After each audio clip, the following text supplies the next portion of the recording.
The Paul Leslie Hour, helping people tell their stories. And now, your host, Paul Leslie. Hey, it's me. Madeleine Peyroux is joining us. She's a jazz singer, songwriter, and recording artist. She got her start busking on the streets of Paris, but it's been 22 years since her debut album, which was entitled Dreamland. Her latest album is entitled Anthem, and it's a great pleasure to have her here on the Paul Leslie Hour. How are you today? Thank you. Hi, Paul. I'm fine. Thanks very much. You know, I've been wanting to talk to you for a long time, so this is a big honor. Oh, thank you. Thank you. Now, when people say something like that, busking on the streets in Paris, is that Right. as romantic as it seems? There's got to be another side to that. Of course. I mean, I guess maybe there's always another side to romance, you know? So, I mean, I don't want to complain about what was difficult because, frankly, it's just so rare, I think, that there's a special time and place when people can commune, feel like they're part of a warm, exciting group. And music, you know, is a common result of that. And I think that it's not like that now in Paris, and it probably wasn't like that 40 years ago. But when I was there in the late 80s and early 90s, it was sort of the tail end of a beautiful time when a lot of expats or other Europeans or French they sort of found each other hanging out in the Latin Quarter with their instruments, and it was just a jovial, fun time without a lot of difficulty to play music on the street, that is, you know. And whereas now, or basically I witnessed the end of it when, you know, police would come and they would confiscate your guitar and arrest you and things like that. So that changed. Wow. Now, I think it's worthy to note that I'm just a few miles at the present moment from Athens, Georgia. Mm. And I'm hoping you can tell Yes. us about your connection to Athens, Georgia. My connection to Athens, Georgia is that I was born there. My father was teaching at the University of Georgia at Athens. He taught drama and he taught film. And I believe he was picking up other classes as well, trying to stay afloat. But he lost his job there when I was 2 years old because I believe because he was a bit too radical even for Athens back at the time. There was a lot of pot smoking and various other things behind the scenes. And I think he was just sort of against the establishment a lot of the time when it came to the way that universities have sort of control over how things are supposed to go in the classes. So he did not get his contract renewed, and we left. And I did not grow up in Athens. I returned there off and on over the years, but we moved around the United States quite a bit. And so I'm born in Athens, Georgia, but I don't get to claim Athens as my heritage as much as I would have liked to. I'm basically from Brooklyn.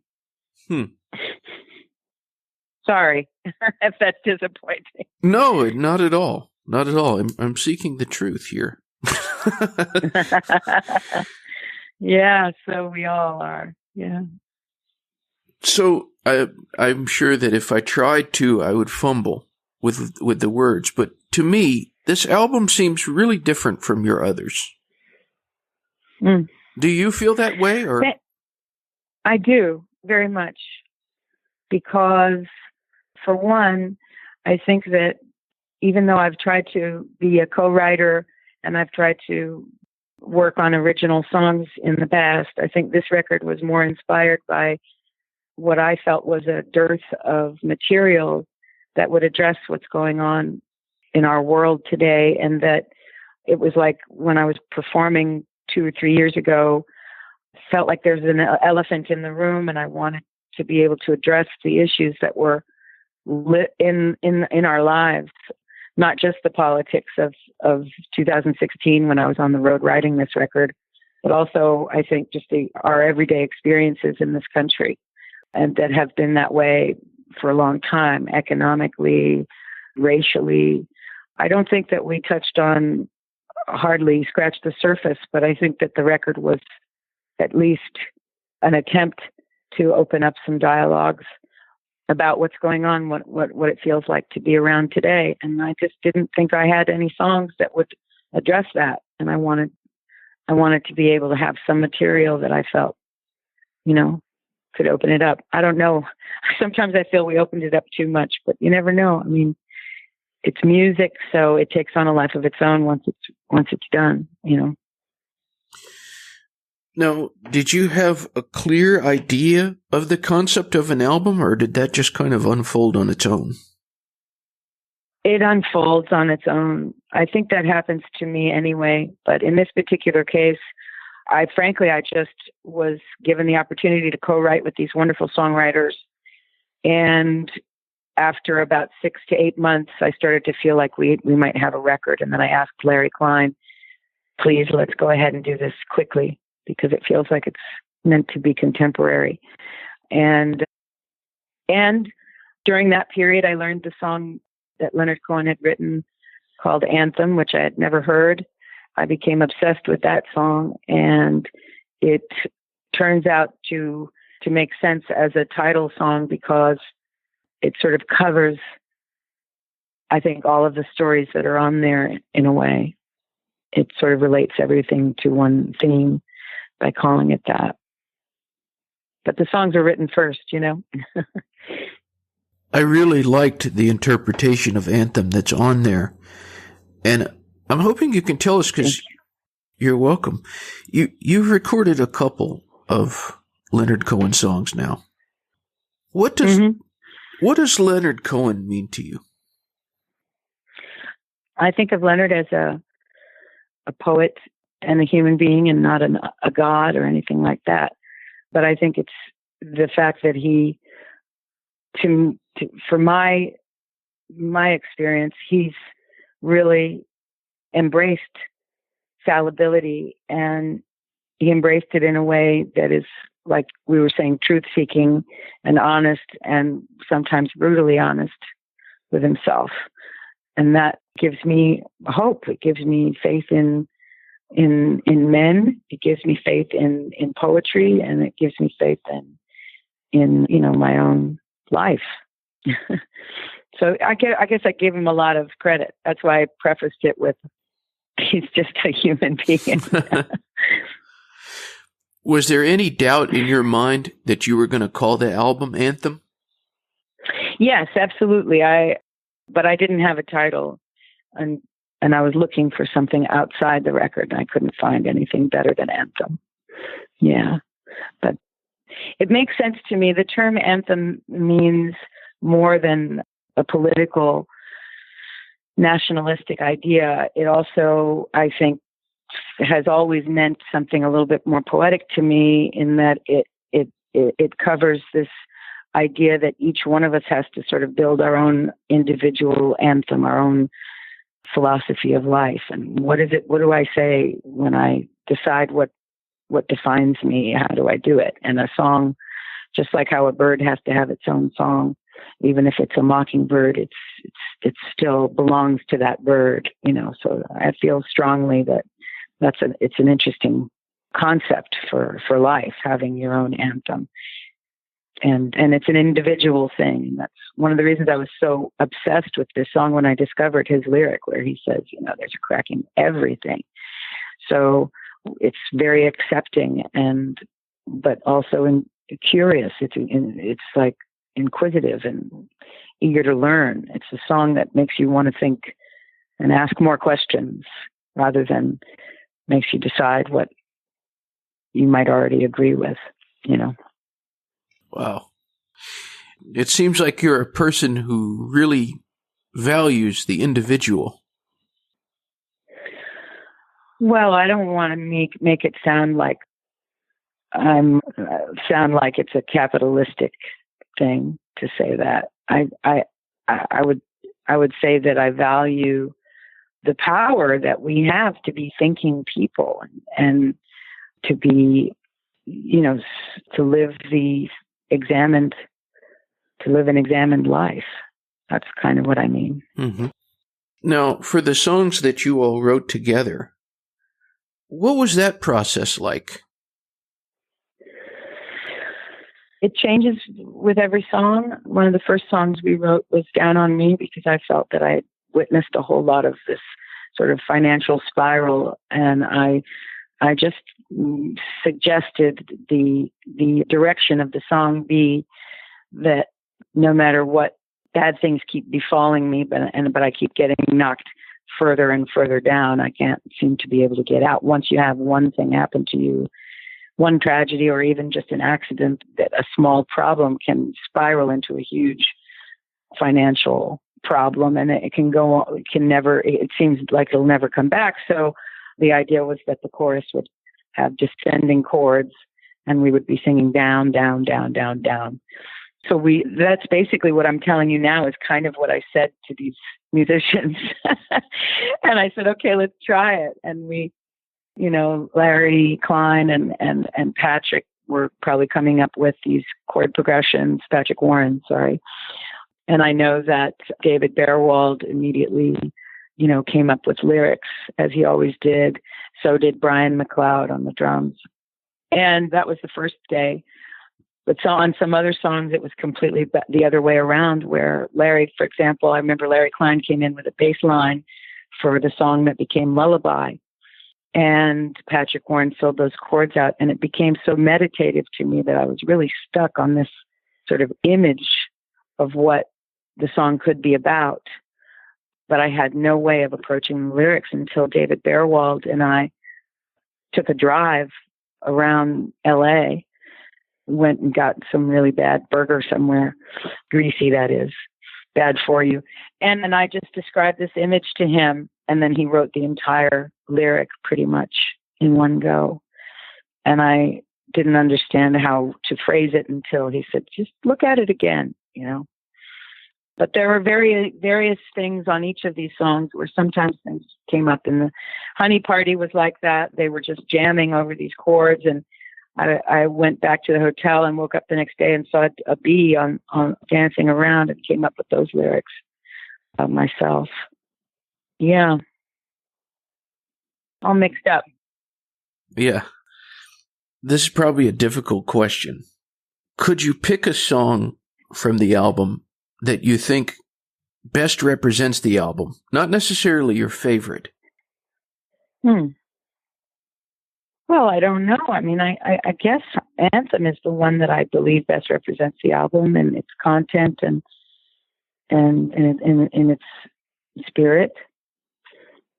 And that's why I think I titled it that way.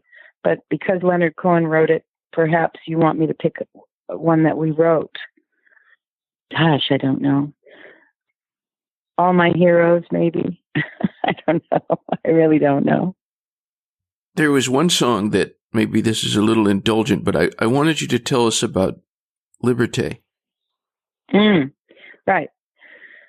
Well, Liberté is in French. This is a poem that is very well known in France, a poem that is, I believe, taught in all high schools, and by a poet that is, one of their greatest poets of the 20th century, Paul Éluard. And the poem was written during the Second World War, specifically during the German occupation. And my understanding is that Paul Éluard says that he didn't know what the poem would become, and that most of the time he was writing it, he thought he was writing it for his wife, because the poem describes all of these aspects, looking back to childhood, these aspects of one's life that are meaningful, and that there was some other essence there that nobody could put a name to during all those experiences, walking to school, witnessing nature, growing up, getting sick, getting better, going through tragedy, and coming out the other end, and various things. So it's kind of this sort of autobiographical poetry until we get to the end. And he discovered, the story goes, that he wanted to say that the name he had been writing on all of these experiences was in fact the name Liberty. And once that poem was written, I believe he sent it to the Vichy government, the French collaborating government, and that it was also, I think, somehow dropped in pamphlets, but from a plane all over Paris. It became a sort of anthem for the resistance in France during the Second World War. It has come up again in the French subconscious since a lot of the more recent terrorist attacks, because there's this sort of sense of how do we move on and unify our spirit in France. And that's one of the things that poem can do. A couple of times in the interview, you've mentioned the producer, Larry Klein. And for all the listeners out there, he's just an all-around musician, record producer, songwriter. I think it's safe to say legendary. But I believe this is your fourth time working with him as the producer. Is that correct? It might be our fifth time. Yeah, it might be. I don't know. Yeah. Sorry. That's all right. I was hoping you could tell us a little bit about how you came to meet him. I met Larry because I was just signing to Rounder Records in, I guess, 2003. And they offered to help me find a producer to work with. One of my main concerns at the time was that I wanted to find a producer who was also a musician. But I think they put me in touch with a handful of producers, some of which I'm not sure I remember, some of which were not available to talk with me. Some, I think one or two were, but their idea for the next record that I would make was, I think, different than what I wanted. And I had a phone conversation with Larry Klein in which I asked him, what kind of record would you like to make? And he said, I would like to make a record that sounds like a dream of a record.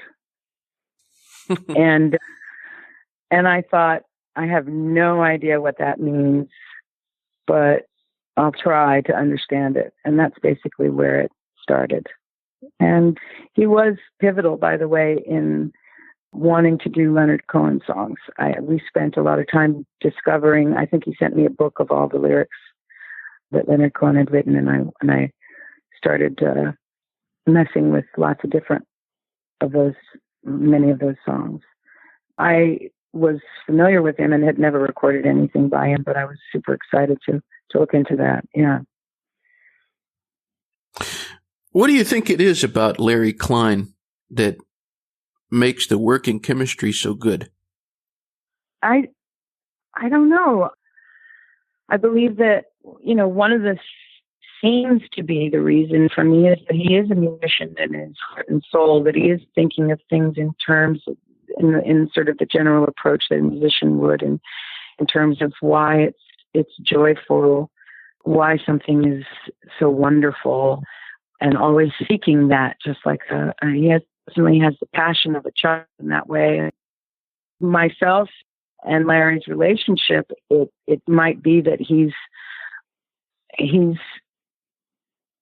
open to working really hard to get the best vocal possible, and I really appreciate his tenacity and patience with vocals, and he's exacting as well. And I think that for me, it's a great contrast to my approach to things, which is just barely making it most of the time, just trying to figure out how to get the bare minimum and of what it's all about.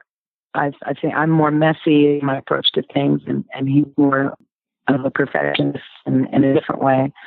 But our relationship has really grown and changed and evolved rather in years. And it's always great, to be honest. And it just keeps growing and gets deeper. So, yeah. I probably didn't answer your question at all. Sorry. No, I think you did, actually. You know, the first time I became exposed to your music, I actually have the day, but I was doing an interview with Brian Ray, the guitarist for Paul McCartney.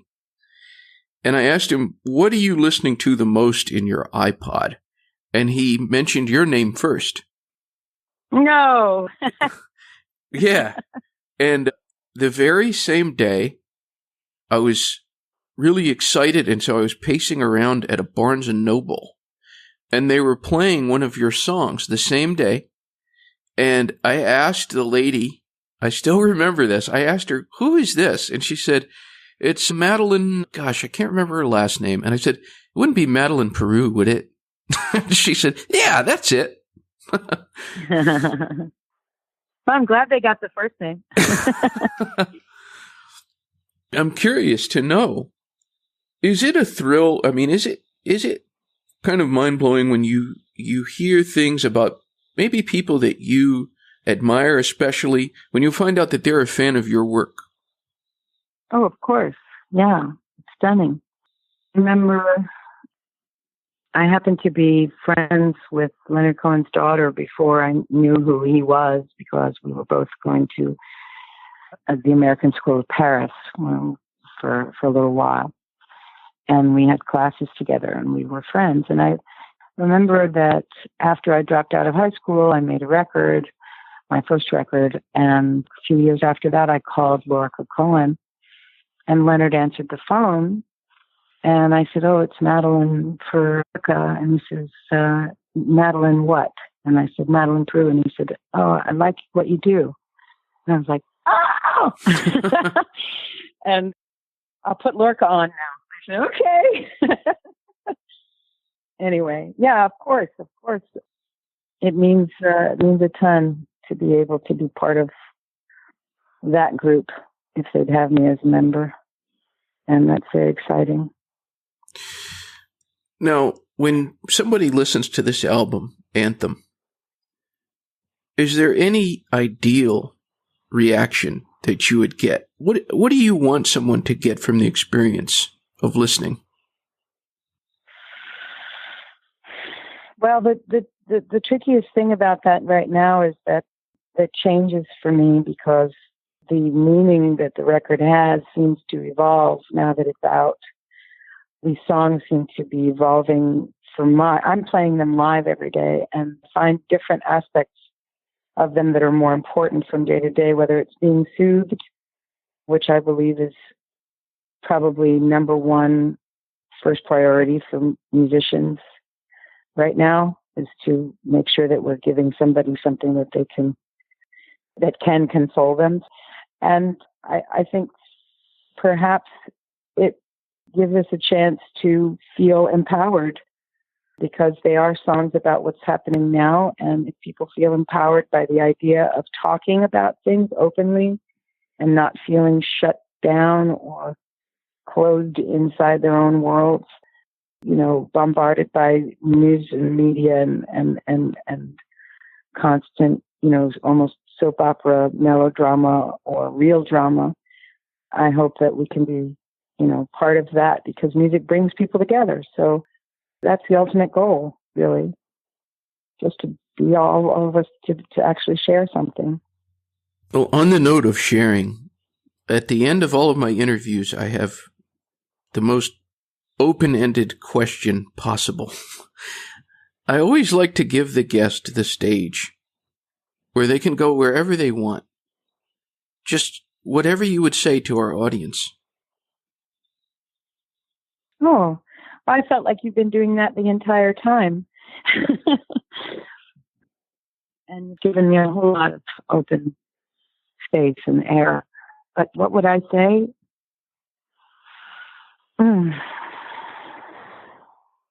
I say carpe diem. Yeah. And I wish you love. I can't tell you. It sounds as corny as that is. That's all I got. It's a good way to go. I have one more question. I had all these labels for you at the beginning of the interview, that you were a singer, a songwriter, a recording artist, a performing artist. How would you define Madeleine Peyroux?